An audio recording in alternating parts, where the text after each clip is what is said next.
la première fois où on s'est vu, vous m'avez dit on croit en Jésus. Donc c'est bien, euh, mais qu'est-ce qu'on dit de Jésus-Christ? Qui est-il? C'est quoi son œuvre? Savoir définir qui est Jésus, ce n'est pas qu'une question intellectuelle, mais c'est une question essentielle. En fait, les affirmations du christianisme diffèrent de toutes les autres religions sur ce point précis. Et donc, on va voir ensemble ce soir cette déclaration, nous croyons en Jésus-Christ et tout ce qu'on met dans cette déclaration. Alors peut-être, pour commencer, il faut dire que c'est une affirmation audacieuse. D'un point de vue de l'histoire, l'existence de Jésus, donc ce n'est pas une photo d'époque, hein, mais l'existence de Jésus est attestée historiquement. Vous avez là un historien qui s'appelle Petit-Fils, qui dit ceci: d'après les historiens, chrétiens ou non, un juif nommé Yeshua, Jésus, c'est une certitude, a vécu en Palestine au début du 1er siècle de notre ère. Prédicateur itinérant, parcourant la Galilée et la Judée, il a été arrêté à l'instigation du haut sacerdoce de Jérusalem, les grands prêtres Anne et Joseph dit Caïphe, son gendre. Après un bref procès, il a été condamné à mort et crucifié à la porte de la ville sainte par ordre du gouverneur romain Ponce Pilate sous le règne de Tibère. Ça fait l'unanimité. Tous les historiens sérieux vont pouvoir aller jusque-là. Mais nous, en tant que chrétiens, on est audacieux parce qu'on va plus loin que cela. On affirme que Jésus est plus qu'un simple homme, plus qu'un prophète, plus qu'un rabbin du 1er siècle, mais nous affirmons qu'il est le Fils de Dieu, Dieu lui-même, venu pour sauver l'humanité. Alors, peut-être vous le savez, peut-être pas, mais les premiers chrétiens, persécutés par les Romains, avaient un signe pour se reconnaître entre eux et puis pour indiquer le chemin pour pouvoir conduire dans les lieux de réunion, souvent dans des lieux secrets, alors dans les catacombes à Rome par exemple. Et ce symbole, il symbolisait l'eau du baptême. Et le mot ictus, que vous voyez sous les yeux, eh bien, c'est aussi un acrostiche révélateur. Puisque du coup, vous avez donc dans ce mot, ictus, Jésus-Christ, Fils de Dieu, Sauveur. C'est ce que ça veut dire donc, avec cet acrostiche ictus. C'est saint Augustin qui commente cet acrostiche et qui explique, ajoutez à cela que si l'on joue ensemble les premières lettres de ces 5 mots grecs que nous avons dit signifier Jésus-Christ, Jésus-Christ, Fils de Dieu, Sauveur, on trouvera ictus qui veut dire en grec poisson, nom mystique du Sauveur, parce que lui seul a pu demeurer vivant, c'est-à-dire exempt de péché, au milieu des abîmes de notre mortalité, semblable aux profondeurs de la mer. En fait, le symbolisme de Jonas, qui a passé 3 jours mort dans un poisson et qui va ressusciter au bout des 3 jours, n'est pas très loin de cette symbolique de ictus. Si on va dans le texte biblique, c'est clairement en Matthieu 16, où pour beaucoup de commentateurs, c'est le cœur de l'évangile de Matthieu, c'est là où on a une des scènes les plus importantes en ce qui concerne l'identité de Jésus. Et vous pouvez le prendre dans vos Bibles, dans Matthieu 16, les versets 13 à 18 particulièrement. Vous avez là Jésus qui demande à ses disciples « Qu'est-ce que les gens pensent de moi ?» Alors, ce n'est pas que Jésus souffre d'un problème identitaire, mais la question de son identité est centrale. Alors, peut-être une précision ici. Matthieu, l'évangéliste, il a rédigé son évangile de manière à ce que les Juifs puissent reconnaître que Jésus est bien le Messie. Et donc, on a, avec cet évangile, un évangile particulièrement travaillé. Un évangile qui est travaillé autour de 5 grands discours. Je n'entre pas dans les détails, mais vous avez là 5 discours qui permettent de présenter Jésus comme un roi, qui installe un royaume. En plus, l'évangile est encadré par 2 déclarations, une au départ, qui dit que Dieu est avec nous, et puis à la fin, Jésus qui dira « Je suis moi-même avec vous ». Et donc, vous avez cette double déclaration qui encadre tout l'évangile de Matthieu pour dire que ce Dieu avec nous, ce Jésus, en fait, il va le présenter comme étant le Messie. Et donc, tout au long de l'évangile, on découvre qui est ce Jésus. Particulièrement dans les premiers chapitres, on voit comment Matthieu fait le lien avec des prophéties de l'Ancien Testament. On va le revoir tout à l'heure. Et tout au long de l'Évangile, eh bien, le lecteur découvre comment Jésus il accomplit progressivement les différentes prophéties. La naissance virginale, la naissance à Bethléem, les pleurs de deuil suite à la mort des enfants à Bethléem, etc., etc. Jésus est celui qui accomplit toutes les prophéties de l'Ancien Testament. Par la suite, on voit Jésus qui semble revivre tout ce qu'a vécu Israël. On en a déjà parlé ici, mais vous avez la description d'Hérode dans les premiers chapitres qui ressemble furieusement au pharaon qui voulait tuer tous les enfants à l'époque de Moïse. Vous avez d'ailleurs Jésus qui commence sa vie en Égypte. Et puis, il va être baptisé, tout comme Israël a traversé l'eau. Vous avez l'intronisation avec cette phrase au baptême « Celui-ci est mon fils ». Or, le mot « fils » normalement a été utilisé pour Israël dans l'Ancien Testament. Jésus va passer 40 jours dans le désert, tout comme Israël a passé 40 ans dans le désert. Et enfin, Jésus va donner le sermon sur la montagne qui fait un parallèle avec la loi au Sinaï. Alors, du coup, il semble vraiment que Matthieu, dans son évangile, fait tout pour qu'on comprenne que Jésus est ce Messie, il accomplit ce qu'Israël n'avait pas pu faire. Mais qui est-il vraiment, ce Jésus? Les foules s'interrogent. Dans plein de textes, on voit la foule qui ne comprend pas, mais qui c'est cet homme qui est capable de faire tellement de miracles? Qui est cet homme avec l'enseignement tellement, avec tant d'autorité? Vraiment, ils bousculent les uns et les autres. En fait, si vous prenez tout l'Ancien Testament, vous vous rendez compte que la question de l'identité de Jésus-Christ, elle est centrale. C'est Paul, dans Romains 10, qui dit « Si de ta bouche tu déclares que Jésus est Seigneur, et si dans ton cœur tu crois que Dieu l'a ressuscité des morts, tu seras sauvé. Car celui qui croit dans son cœur, Dieu le déclare juste. Celui qui affirme de sa bouche, Dieu le sauve. » La compréhension et l'affirmation de la réelle identité de Jésus-Christ n'est donc pas juste une question intellectuelle, mais une question qui change complètement notre manière de vivre. D'ailleurs, dans le texte de Matthieu 16, qui nous sert de point de référence pour notre étude ce soir, Jésus passe d'une question généraliste, qu'est-ce que disent les gens, à ensuite, qu'est-ce que vous dites de moi? Et la réponse, nécessairement, elle nous engage. On agit en fonction de ce que l'on croit. Il y a juste un bruit de micro, si quelqu'un peut juste couper le micro, je ne sais pas qui c'est.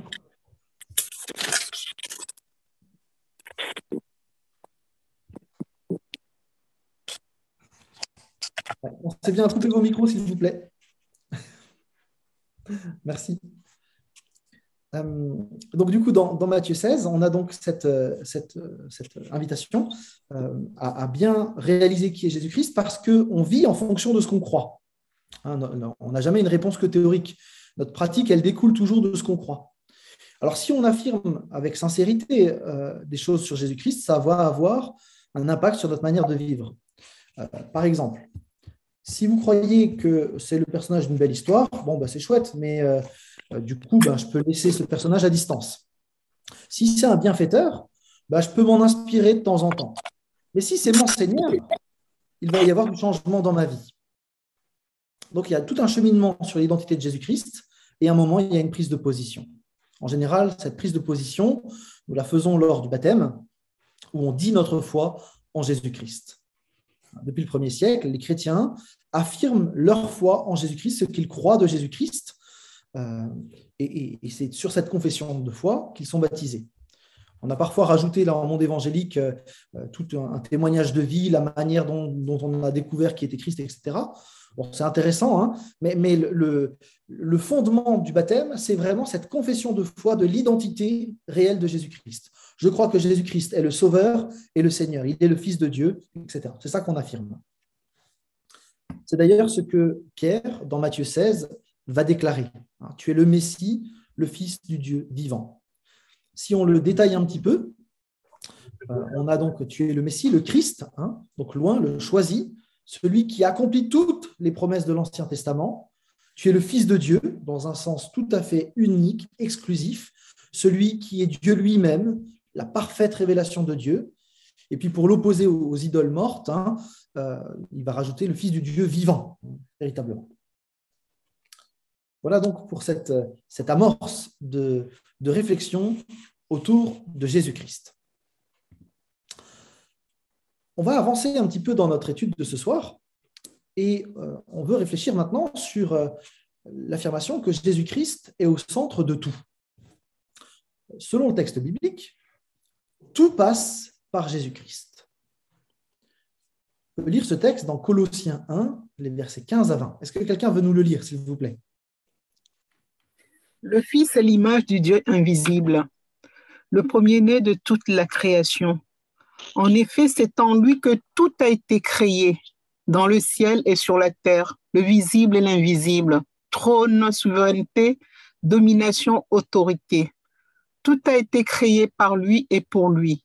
Il existe avant toute chose et tout subsiste en lui.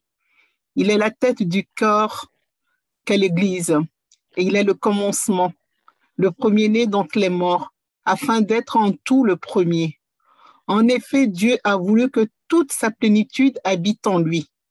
Il a voulu par Christ tout réconcilier avec lui-même, aussi bien ce qui est sur la terre que ce qui est dans le ciel, en faisant la paix à travers lui, par son sang versé sur la croix.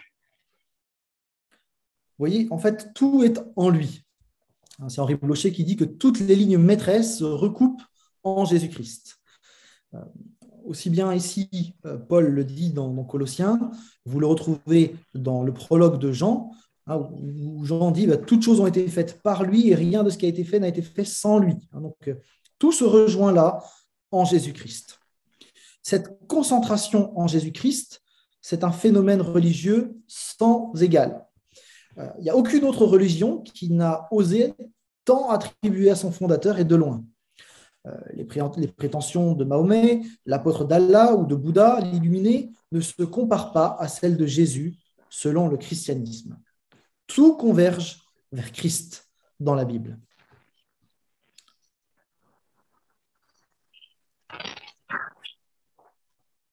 Alors, je vous propose de regarder maintenant, puisque tout converge vers Christ, on va voir comment, dans la Bible, effectivement, on va arriver à Jésus-Christ.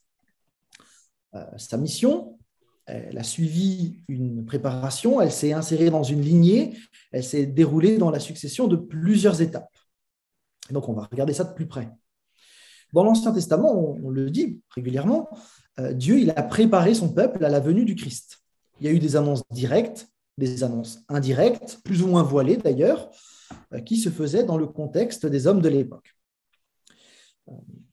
Dans tous les textes, la loi, les écrits, les prophètes, dans tout le judaïsme, il y a une tension vers celui qui devait venir, le Messie. Alors du coup, j'aimerais vous poser une question, et ça va vous permettre de participer un petit peu plus. Puisqu'on dit que Jésus est celui qui devait venir, je vais vous demander de le prouver. C'est quoi les arguments que vous avez pour pouvoir dire, oui, en fait, tous ces textes de l'Ancien Testament, ils pointent vers Jésus-Christ. On a en fait 3 marqueurs de l'Ancien Testament qui renvoient vers Jésus. Le premier, on n'y pense pas souvent, mais c'est que tout au long de l'Ancien Testament, la loi, les jugements de Dieu nous font comprendre que l'ancienne alliance, elle est limitée et elle est insuffisante. Le péché ne peut pas être enlevé par les humains, même s'ils font des belles choses, et tous les humains sont concernés. C'est donc un autre qui va apporter la guérison du péché, qui va apporter le pardon, le salut. Vous avez un résumé de cette pensée dans Hébreux, en chapitre 8, verset 13, où il est question de la nouvelle alliance, et l'auteur écrit « Par le simple fait d'appeler cette alliance-là nouvelle, le Seigneur a rendu la première ancienne. Or, ce qui devient ancien et ce qui vieillit est près de disparaître.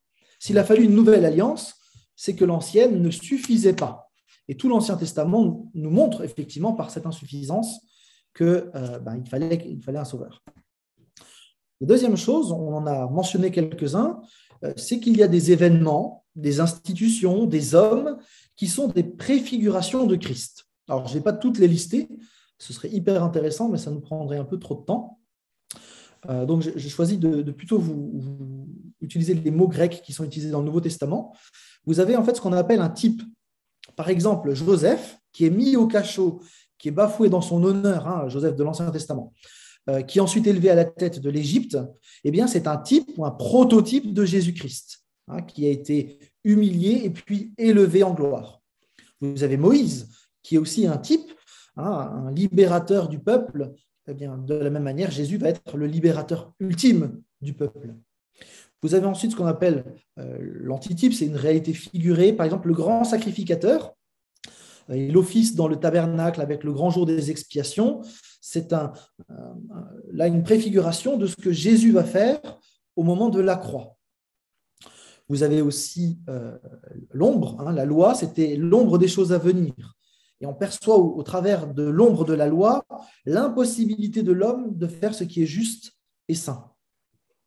Vous avez ensuite les images, donc comme le tabernacle. Le tabernacle, c'est une image de l'œuvre de Christ et de sa présence. Vous savez que le tabernacle était présent au milieu du peuple d'Israël.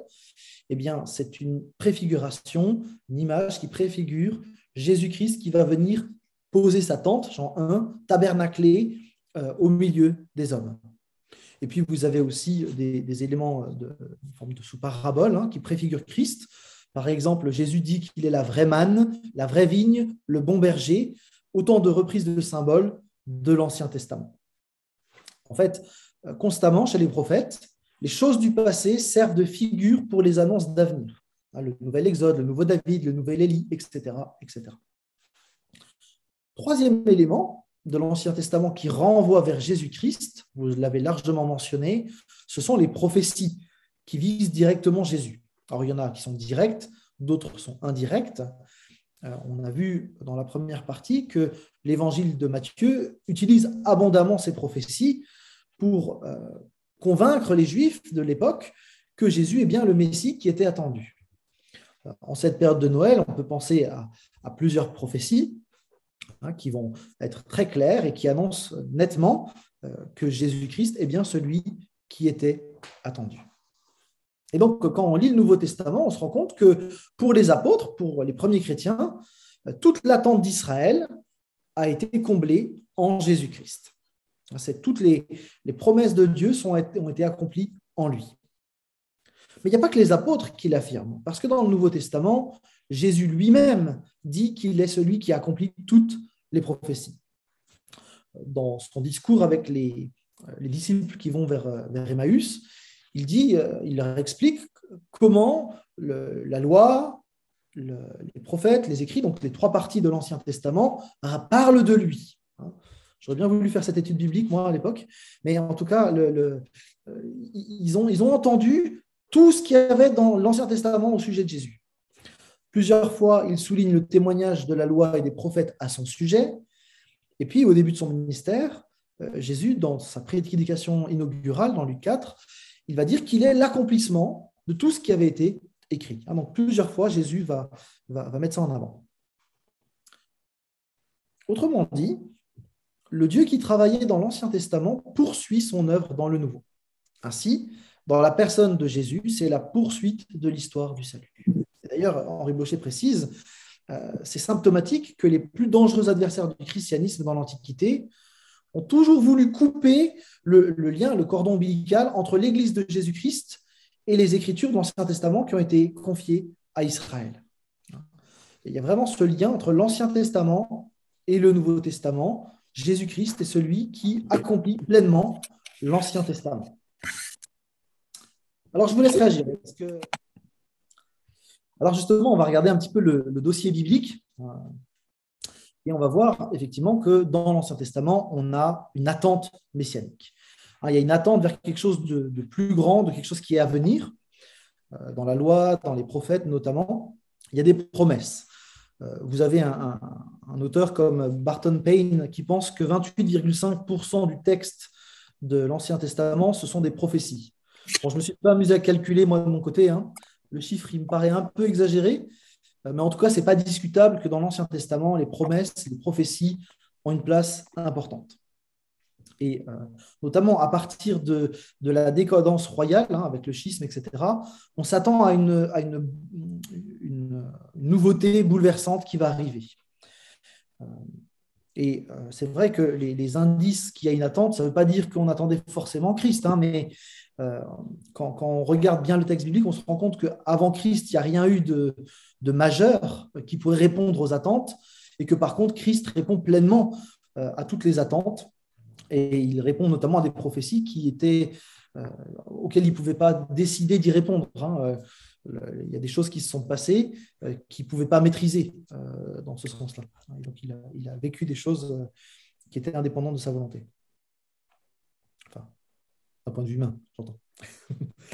On a aussi un autre élément, c'est que dans l'Ancien Testament, à cause du péché, Israël n'a jamais réellement respecté les clauses de l'alliance.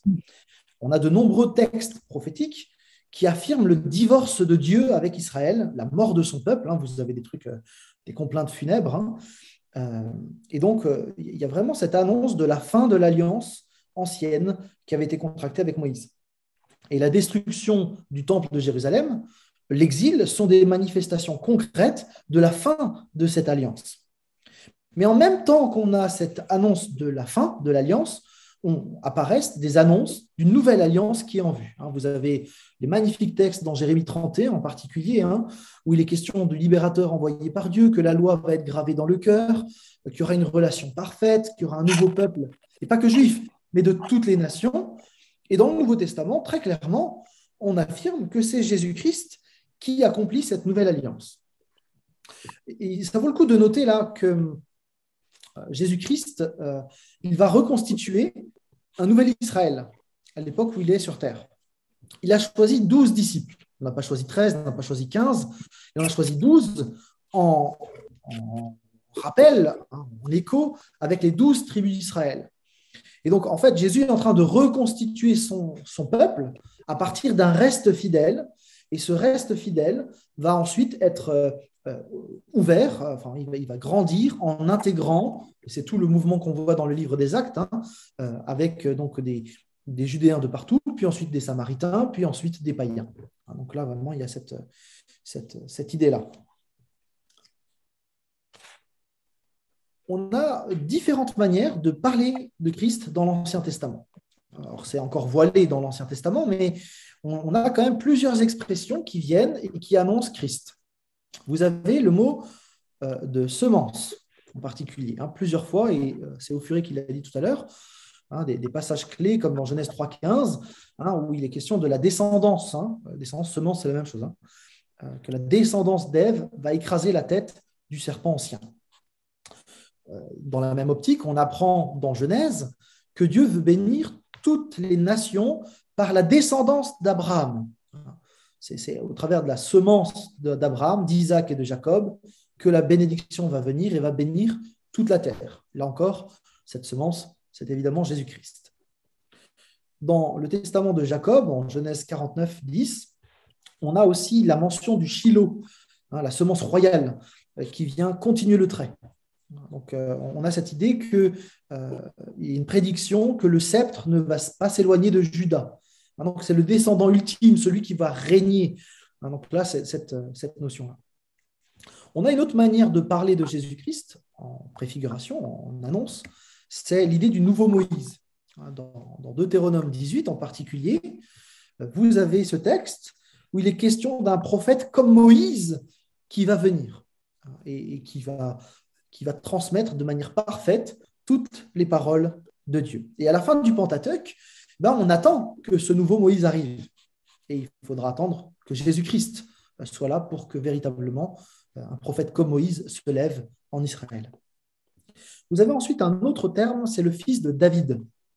C'est un des plus utilisés dans le Nouveau Testament. Il renvoie à une ancienne prophétie que Nathan avait fait à David, et où il est dit à David, j'établirai après toi l'un de tes propres descendants pour te succéder comme roi. Alors, c'est lui qui te construira un temple en mon honneur, et je maintiendrai à toujours son trône royal. Alors, à première lecture, on se dit, c'est Salomon, pas de problème. Sauf que quand on voit les mentions d'éternité, on se dit, tiens, voilà, il y a un truc qui ne colle pas tout à fait. Alors, c'est vrai que Salomon a construit un temple, mais en fait, Christ, lui, va établir un temple, c'est-à-dire un lieu de rencontre, un lieu de communion avec Dieu, de manière tout à fait parfaite. Alors, donc là, on a vraiment la notion d'un Messie royal.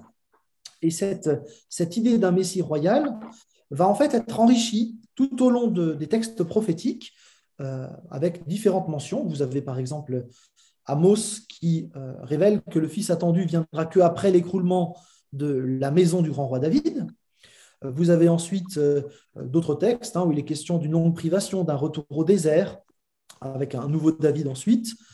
On a Michée, on a parlé, qui annonce le lieu de naissance de ce Messie royal. Ésaïe, qui est assez précis sur sa conception par une vierge. Ensuite, avec un roi qui sera un enfant, mais en même temps un père éternel, un roi absolu.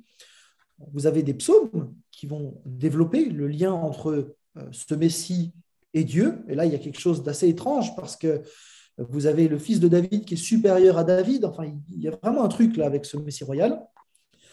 Et puis, vous avez beaucoup de textes avec une sorte d'union en fait, entre la prêtrise et la royauté. Le Messie sera à la fois le grand prêtre et en même temps le roi, ce qui est a priori dans l'Ancien Testament pas possible. On a même des textes qui du coup nous font penser que ce Messie, ça pourrait être Dieu lui-même. On va y revenir. Avant ça, on peut s'intéresser à un quatrième expression qui revient dans l'Ancien Testament, c'est l'expression le serviteur souffrant. C'est une expression qui est propre à Ésaïe, et c'est un personnage étrange qui a fait couler beaucoup d'encre. Certains ont dit voilà, c'est une représentation d'Israël ou de l'élite d'Israël, mais quand on regarde de plus près, ce serviteur, il a une mission particulière pour Israël. En fait, il représente le peuple. Quelque part, il est même lui-même Israël, et il remplit lui seul ce que Israël aurait dû faire. En fait, c'est le reste du reste, si vous voulez. On apprend que l'Esprit repose sur lui, comme sur le nouveau David. On a l'image du rejeton, de la semence qui apparaît là de nouveau. Et on a un serviteur qui vient mourir, donner sa vie. Donc là, il y a quelque chose d'assez étonnant, avec aussi un Messie qui dispense la loi, qui libère les captifs, etc. Ce serviteur souffrant, il conclut une alliance pour tout le peuple, une alliance universelle, pas que pour Israël. Et on apprend que sa mission, elle passe par la souffrance et que sa mort, en fait, c'est un sacrifice. Donc là, on a une image très riche avec le serviteur souffrant. Donc, il y a vraiment là un élément assez fort dans l'Ancien Testament. On a une autre expression qui est utilisée pour Jésus dans l'Ancien Testament, c'est la définition de fils de l'homme. C'est dans le livre de Daniel qu'on la trouve. On a la présentation de 4 empires, 4 féroces empires qui apparaissent. Et puis ensuite, on a un autre règne qui arrive, un fils de l'homme, qui vient avec les nuées du ciel. Et puis, on lui donne domination, gloire, règne. Tous les peuples, toutes les nations, les hommes de toute langue le reconnaissent comme roi. Et en fait, cette expression-là, de fils de l'homme, c'est Jésus qui l'utilise le plus dans le Nouveau Testament. A priori, au départ, cette expression, elle faisait mention d'un humain, en fait, un fils d'homme, c'est juste un humain. Mais comme dans le texte de Daniel, c'est un humain qui vient avec les nuées du ciel, on comprend bien que c'est un humain qui est divin, puisque c'est la sphère de Dieu, les nuées du ciel. Donc, la venue du Fils de l'homme sur les nuées situe son apparition non dans la catégorie des anges, qui ne sont jamais revêtus de cette dignité, mais dans celle de Dieu lui-même. Et donc, c'est une image qu'on trouve donc chez Daniel et qu'on va retrouver chez Ézéchiel notamment. Et on apprend que le Fils de l'homme, c'est ce roi attendu, celui qui accomplit toutes les prophéties de l'Ancien Testament. On lui donne le titre d'homme, donc il est dans la lignée d'Ève, d'Abraham, d'Isaac, de Jacob, de David aussi, mais en même temps, c'est un fils d'homme qui semble être Dieu. Donc il y a un paradoxe là. Et vous avez énormément de textes qui semblent indiquer que c'est Dieu lui-même qui est en train de venir. Dieu en personne. Le temps va me manquer pour pouvoir vous lire tous ces textes-là, mais je vous encourage à les lire parce qu'ils présentent vraiment l'attente que Dieu lui-même vienne pour remplacer les bergers humains défaillants. Donc on a un dossier de l'Ancien Testament qui est plutôt conséquent sur la venue de Jésus. Alors, vous voyez, tout ça pointe vers Christ. Dans le Nouveau Testament, on a plusieurs éléments sur la venue de Christ. On l'a dit dans Matthieu 16, bon, voilà, les gens avaient des idées variées au sujet de Jésus-Christ. Certains disent c'est Jean-Baptiste, d'autres c'est Élie, d'autres c'est Jérémie, etc. En fait, les gens, ils butaient sur la personne de Jésus-Christ, sur son œuvre, et ils avaient du mal à comprendre qui il était vraiment. Les apôtres, eux, ils vont le voir, mais les gens étaient surpris d'abord par l'enseignement de Jésus. Un charpentier, a priori, ce n'est pas un bon enseignant à l'époque. En plus, Jésus, il utilise une expression seigneuriale, hein, mais moi, je vous dis. Il se place vraiment comme Moïse. Donc, il y a Moïse qui avait dit, mais moi, je vous dis. Hein, donc, vraiment, il se place à égalité avec Moïse. C'est très surprenant hein, dans le Sermon sur la montagne. Au début de ses expressions, il dit en vérité, je vous le dis. Ça ressemble beaucoup à ainsi parle l'Éternel. Hein. Donc, ça oblige des commentateurs comme MacDonald à dire les prophètes, ils parlaient pour Dieu. Jésus, il parlera comme Dieu. En plus, Jésus, il n'y a pas que son enseignement qui est bousculant, mais il accompagne son discours de plein de miracles, des guérisons, des exorcismes, même des résurrections. Donc là, c'est vraiment étonnant. Hein. Et ce sont des signes d'accomplissement de la fin des temps qu'il prétend amener. Et en même temps, ce sont des preuves qu'il n'est pas juste un simple bonhomme qui se balade, quoi. Hein. Alors, quand même, précisons que les miracles, ce n'est pas un chemin qui amène à Christ. Ça a même plutôt tendance à écarter les gens de la bonne définition de qui est Jésus-Christ. Souvent, c'est pour ça que Jésus, quand il fait un miracle, il interdit de le dire. Donc, ce sont des signes de sa divinité, mais ce ne sont pas des cartes de visite qui présentent clairement qui il est. Donc là, il faut peut-être juste faire la nuance. Il y a aussi, dans l'enseignement de Jésus, une prépondérance accordée à l'annonce du royaume de Dieu. Jésus dit, voilà, le royaume de Dieu arrive. Parfois, il dit, il est là. Alors, du coup, on ne sait plus, il est là, il arrive, on a un petit peu de mal à savoir. Mais c'est un roi étrange parce qu'on attendait un roi qui renverse les Romains. Et là, en fait, on a un roi qui ne vient pas pour ça. Donc, il y a des prédictions de triomphe et en même temps de rejet, de crucifixion. Donc, ça déstabilise vraiment. Hein. Donc, on apprend que l'entrée du royaume éternel se fait par rapport à lui. En fait, il dit que le royaume, il est déjà présent parce que lui, il est là. En fait, il est le royaume en personne. Donc, vous voyez, ce n'est pas si simple de suivre Jésus là-dessus. Hein. Donc, Jésus, il ne fait pas que prêcher, il se prêche lui-même. Donc, c'est qui ce type qui se prêche lui-même? C'est quand même très, très étrange. Alors, on a aussi, avec Jésus, un comportement exemplaire parce que on le voit mettre des standards moraux à un niveau qui n'a jamais été atteint, hein, en termes de sainteté, de pureté.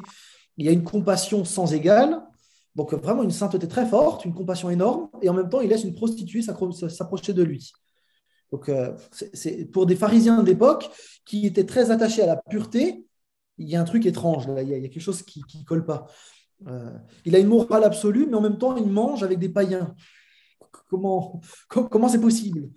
Donc, il fait une preuve d'une humilité profonde et en même temps, il dit des choses sur lui qui sont exorbitantes, qui ont des prétentions exorbitantes. Il se dit plus grand que le prophète Jonas, plus grand que tous les glorieux rois d'Israël, plus grand que Jacob, plus grand qu'Abraham. Il s'élève au-dessus du temple de Dieu lui-même. Hein, détruisez ce temple, je le rebâtirai. Waouh! C'est qui ce type? Ce n'est pas de la mégalomanie, hein. Mais l'énigme de Jésus, du coup, à l'époque, il faut bien comprendre que les gens, ils étaient juste secoués par ce personnage qui était là. Alors, du coup, la question qui se pose, c'est est-ce que ce serait le Messie, le Christ? Et Aimé l'a dit tout à l'heure, en fait, Jésus, lui, il n'utilise pas ce terme-là. Donc, du coup, comme Jésus ne l'utilise pas vraiment, vous avez des théologiens libéraux comme Willem Vrede qui ont développé la thèse du secret messianique. Ils expliquent, cet auteur, il dit, en fait, Jésus, il ne s'est jamais déclaré Messie, mais en fait, il ne se pensait même pas Messie. Il ne pensait pas qu'il était Messie. Il y a eu confusion, et c'est l'Église plus tard qui a dit que Jésus était le Messie. Alors évidemment, les évangéliques ont très vite réagi, hein, notamment un monsieur comme James Dunn, et qui ont contesté cette manière de penser au sujet de Jésus. Mais du coup, comment on explique le fait, et c'était la question d'Aimé, comment on explique que Jésus n'ait pas utilisé ce terme de Messie? Alors, certains théologiens avancent le fait qu'il y avait une conviction répandu chez les Juifs que nul ne pouvait se déclarer Messie lui-même, mais qu'on pouvait simplement être déclaré par Dieu comme Messie ou par le grand prêtre après qu'il aura accompli l'œuvre du Messie. C'est d'ailleurs intéressant que le grand prêtre va déclarer que Jésus est le Messie. Hein, tu le dis toi-même. Hein. C'est Jésus qui le dira, qui le fera remarquer. Donc ça, c'est une première possibilité, même si les preuves historiques sont peu nombreuses à cet endroit. La plupart des théologiens évangéliques pensent qu'en fait, Jésus n'utilise pas le mot Messie parce que les gens, à l'époque, ils avaient l'idée d'un Messie politique, c'est-à-dire quelqu'un qui allait renverser les Romains.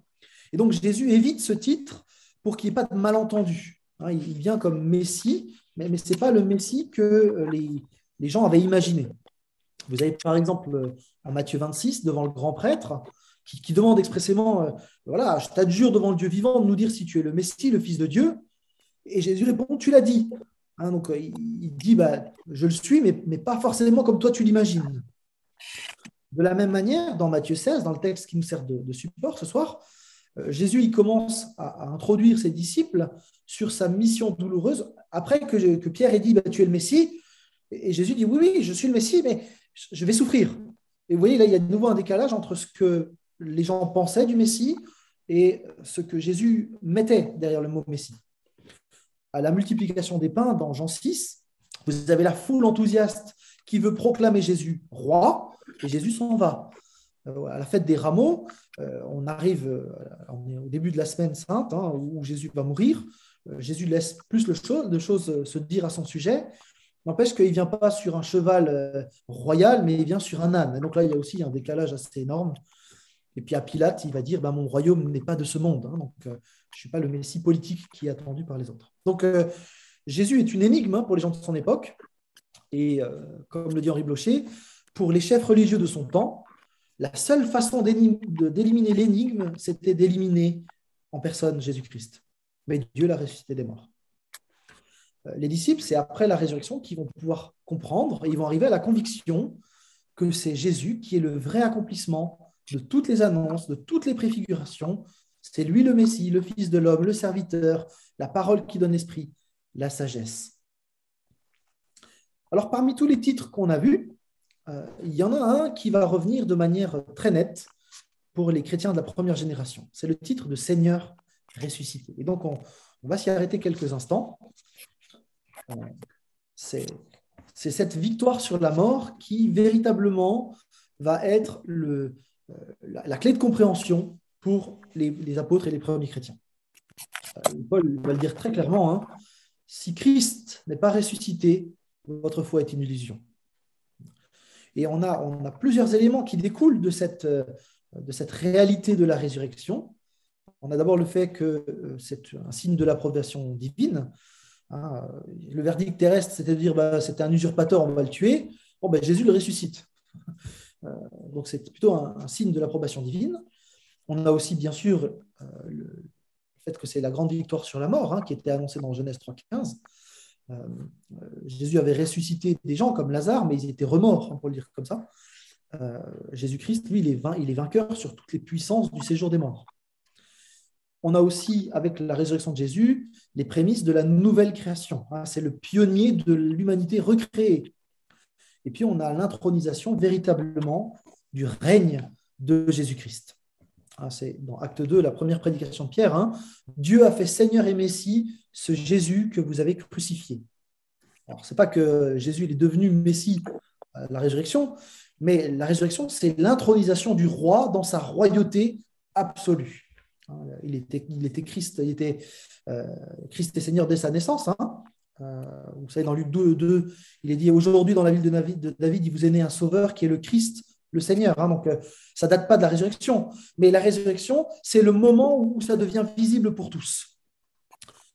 Et avec la résurrection, on entre dans une période que la Bible appelle les derniers temps. Et donc, pour l'éternité, Jésus-Christ est Seigneur. Et c'est ce qu'on confesse en tant qu'Église. Juste une nuance peut-être d'entrée de jeu, c'est que quand on réfléchit à l'être, à l'essence même de Jésus-Christ, qui est pleinement Dieu, on plonge nos regards dans un mystère que les anges essayent de sonder mais qu'ils n'y arrivent pas. Donc, on peut essayer de s'approcher, mais on va avoir du mal à tout saisir, hein. On ne peut pas maîtriser l'objet d'étude. Euh, donc, on a dans le texte biblique des éléments nets que Jésus-Christ est pleinement Dieu. Je vous renvoie vers ce qu'on a déjà vu avec la Trinité, je passe assez rapidement, mais on a des textes qui affirment clairement que Jésus est Dieu. Vous avez toute cette liste de textes, il y en a d'autres, mais donc on a cette affirmation nette. Je prends Jean 20, 28, par exemple. Vous avez aussi donc les titres, tous les titres divins qui sont attribués à Jésus-Christ. Et donc en cette période de Noël, on a ce texte qui est fantastique. Pour nous, un enfant est né, il a une autorité royale, il sera appelé merveilleux conseiller, Dieu fort, Père à jamais, prince de la paix. Tout ça chez un enfant, ça fait beaucoup. Mais clairement, on a cet enfant, ce Jésus, qui est pleinement Dieu. Vous avez tous les « je suis », qui renvoient au « je suis » d'Exode 3,14. Vous avez les honneurs divins. On se prosterne devant Jésus-Christ, on le prie. C'est inacceptable pour un juif, mais pas pour Jésus. Vous avez tous les attributs divins. Il est tout-puissant, il est éternel, il est omniprésent, etc. Et puis, vous avez donc les œuvres divines. Il pardonne les péchés, il est le créateur, il sauve, il juge, etc., etc. Donc là, c'est pour la divinité de Jésus-Christ.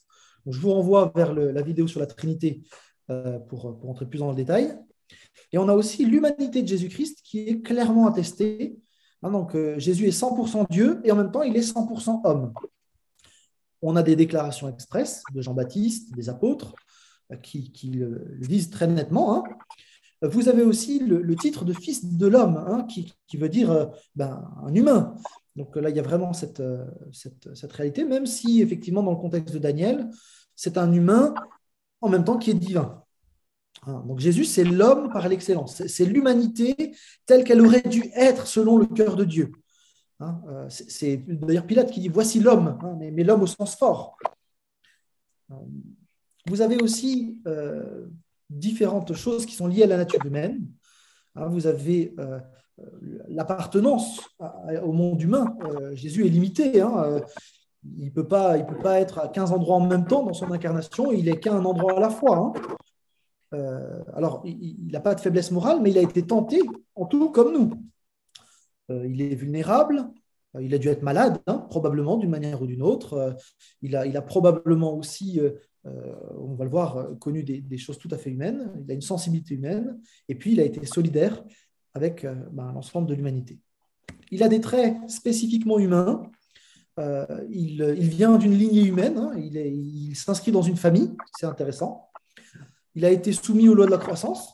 C'est-à-dire qu'il n'est pas arrivé en mec de 30 ans, mais il est arrivé en tant que fœtus, puis bébé, puis petit enfant, puis enfant, etc., etc. Il a fait sa bar mitzvah à 12 ans. Et puis ensuite, donc, il a grandi en stature, en sagesse, en grâce, etc. Il a aussi un corps, une chair, des os, une âme, un esprit, une volonté humaine. Alors sans les séparer forcément, mais on a plusieurs éléments de l'humanité qui transparaissent de certains textes. Il a agi et subi en homme. Il a connu la faim, la soif, la fatigue, la pitié, l'amertume, la tristesse, la colère, la douleur, la peur, les souffrances. Il a pleuré. On l'a dit, il a subi la tentation. Mais en même temps, c'est une humanité qui est sans péché. Il a été l'humain toujours juste. On a beaucoup de textes qui l'affirment. Il est sans péché. Il met d'ailleurs ses adversaires au défi pour trouver un péché chez lui. Les apôtres vont témoigner qu'il est juste et sans péché. Ils ont quand même été avec lui pendant 3 ans. Quand vous fréquentez quelqu'un tous les jours pendant 3 ans, en général, vous arrivez à trouver un truc. Mais Jésus est irréprochable. Il n'a jamais commis le moindre péché. Et c'est indispensable de le maintenir parce qu'il devait être pur pour s'offrir en sacrifice. Donc la vie de Jésus fut une vie de perfection morale. Il n'y avait aucun péché actif, mais pas non plus une absence de faire quelque chose de bien. Il y avait vraiment tout en Jésus qui était totalement parfait.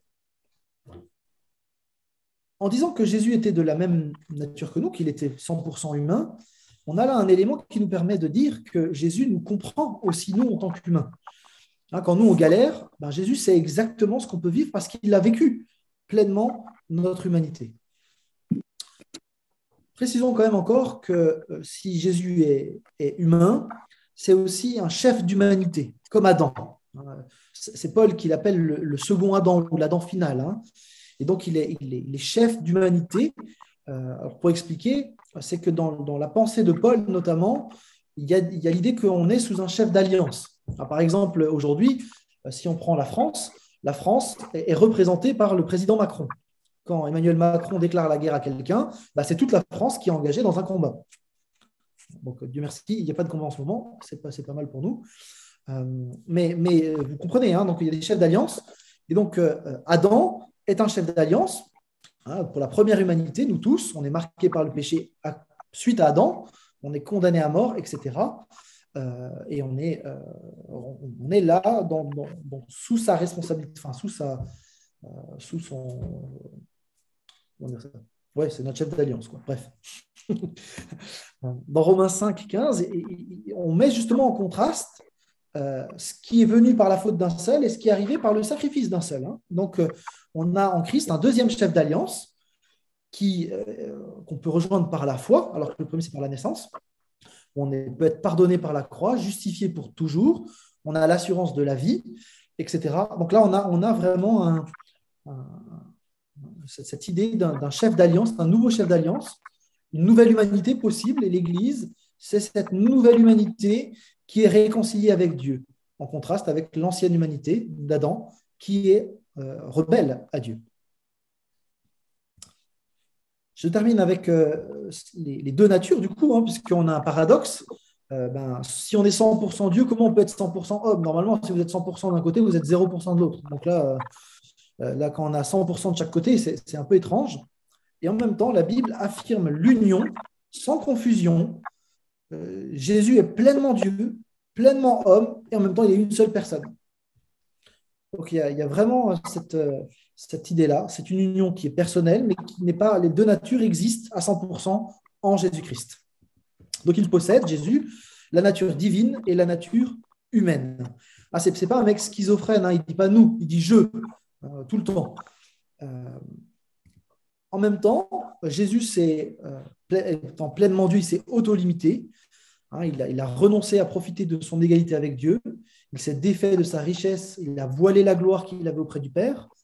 Il a renoncé à beaucoup de privilèges liés à sa divinité. Le fait, par exemple, qu'il ne se déplace pas, qu'il n'est pas partout en même temps, par exemple. Donc, il s'est auto-limité. On a des textes qui sont beaucoup utilisés par les témoins de Jéhovah. Hein. Nul ne connaît ni le jour ni l'heure, seulement le Père qui est dans les cieux. Parce qu'il était dans son incarnation, il s'était auto-limité. Hein, donc, pour le dire comme ça, Jésus-Christ, il a vécu sa condition humaine sans tricher. Hein, ce n'était pas un humain qui a profité de sa divinité pour finalement passer tranquille sa vie sur Terre. Ce n'est pas du tout comme ça que ça s'est vécu. Donc, on a un Dieu, et je pense que c'est important de le dire nettement. Notre Dieu est un Dieu qui a fait le choix de venir pleinement vivre comme nous, comme l'un d'entre nous. Il est venu à nous, il vit comme nous, il a été comme nous. En fait, il a une compréhension totale et absolue de ce que c'est être un humain. Et il a démontré de manière parfaite cet amour que Dieu a pour ses créatures, les humains. C'est absolument fantastique de le réaliser et de voir comment tout au long de l'histoire, Dieu a programmé ce plan de salut en Jésus-Christ, comment il est venu lui-même en Jésus-Christ pour nous sauver. Alors, je vous propose, puisque l'heure a bien avancé, de conclure. Et on va simplement lire la confession de foi, donc notre 5e article de foi. Si quelqu'un veut faire la lecture, simplement. Il y a 4 slides. Oui. Nous croyons que Jésus-Christ est le Fils unique et éternel de Dieu et qu'il s'est fait homme pour notre salut. Conçu du Saint-Esprit et né d'une Vierge Marie, il est à la fois réellement homme et réellement Dieu. Il est le Messie promis par les prophètes. Tout en s'étant volontairement abaissé, le Fils de Dieu a manifesté une entière perfection dans le domaine du vrai et dans le domaine du bien.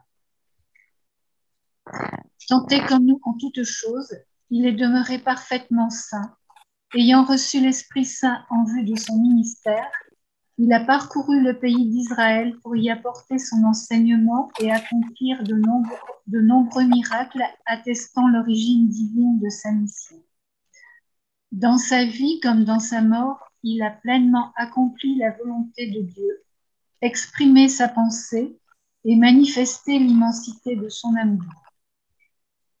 Nous croyons que Jésus-Christ a volontairement souffert et qu'il est mort sur la croix.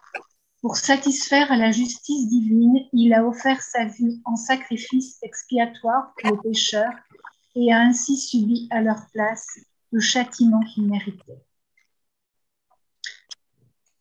Nous croyons que Jésus-Christ est corporellement ressuscité et qu'il a été élevé au ciel. Il siège à la droite du Père et partage sa gloire. Il intercède auprès de lui pour les siens. Il reviendra pour les prendre avec lui et pour établir le royaume de Dieu dans toute sa gloire. Il est le seul médiateur entre Dieu et les hommes. Il sera le juge des vivants et des morts. Il est le Sauveur et le Seigneur. Merci beaucoup. Oui.